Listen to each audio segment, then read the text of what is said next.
ഒരു psychology professor ക്ലാസ്സിലേക്ക് ഒരു വലിയ ഗ്ലാസ് ജാർ കൊണ്ടുവന്നു. കൂടെ കുറച്ച് ചെറിയ ഉരുളൻ കല്ലുകളും കുറച്ച് ചരൽ കല്ലുകളും അതോടൊപ്പം കുറച്ച് മണലും കൊണ്ടുവന്നു. എന്നിട്ട് മേശയുടെ മുകളിൽ വെച്ചുകൊണ്ട് വിദ്യാർത്ഥികളോട് ചോദിച്ചു, ഈ കാലിയായ ഈ ഗ്ലാസ് ജാറിലേക്ക് ഇവയെല്ലാം നാം നിക്ഷേപിക്കാൻ പോവുകയാണ്. പക്ഷെ ഒരു കാര്യം, ഇതെല്ലാം ഇതിൽ ഉൾക്കൊള്ളണം. അങ്ങനെ അദ്ദേഹം ഗ്ലാസ് ജാറിലേക്ക് ആദ്യം ഉരുളൻ കല്ലുകൾ എടുത്തുകൊണ്ട് ആ ഗ്ലാസ് ജാറിലേക്ക് നിക്ഷേപിച്ചു. എന്നിട്ട് വിദ്യാർത്ഥികളോട് ചോദിച്ചു, ഇതിപ്പോ ഫുള്ളാണല്ലോ അല്ലേ എന്ന്, ഇനി അതിലേക്ക് നിക്ഷേപിക്കാൻ സാധിക്കുമോ എന്ന്. വിദ്യാർത്ഥികൾ അത് നിറഞ്ഞിരിക്കുന്നു എന്നതാണ് ഉത്തരം പറഞ്ഞത്. അതിനുശേഷം അദ്ദേഹം ആ ചരൽ കല്ലുകൾ എടുക്കുകയും എന്നിട്ട് ഉരുളൻ കല്ലിട്ട ആ ഗ്ലാസ് ജാറിലേക്ക് ഈ ചരൽ കല്ലുകൾ നിക്ഷേപിക്കുകയും ചെയ്തു.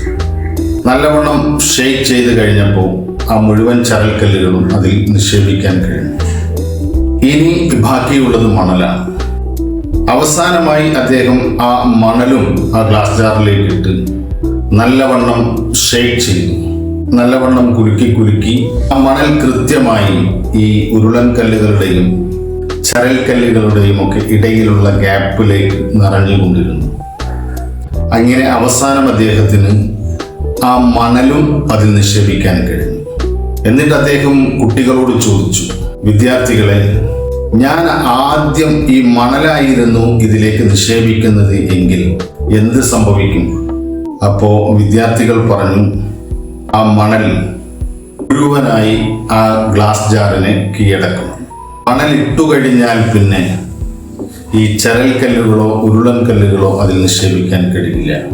ചരൽ കല്ലുകളാണ് ഞാൻ ആദ്യം ഇടുന്നത് എങ്കിൽ ഒരു പക്ഷേ മണൽ അതിൻ്റെ ഇടയിലൂടെ ഊർന്നിറങ്ങി അതിനെയും അതിൽ നിക്ഷേപിക്കാൻ കഴിയും. പക്ഷേ ഉരുളൻ കല്ല് അതിൽ നിക്ഷേപിക്കാൻ കഴിയില്ല.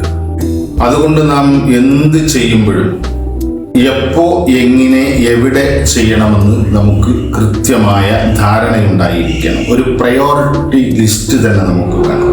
ഓരോ കാര്യത്തെയും നമ്മൾ പ്രയോറിറ്റൈസ് ചെയ്യണം.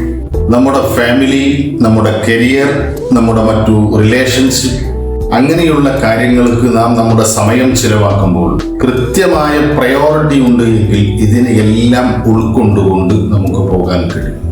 ലൈഫിൽ നമ്മുടെ വാണ്ട്സുകളും നീഡ്സുകളും നാം തിരിച്ചറിയണം. ആവശ്യവും അത്യാവശ്യവും നാം തിരിച്ചറിയണം.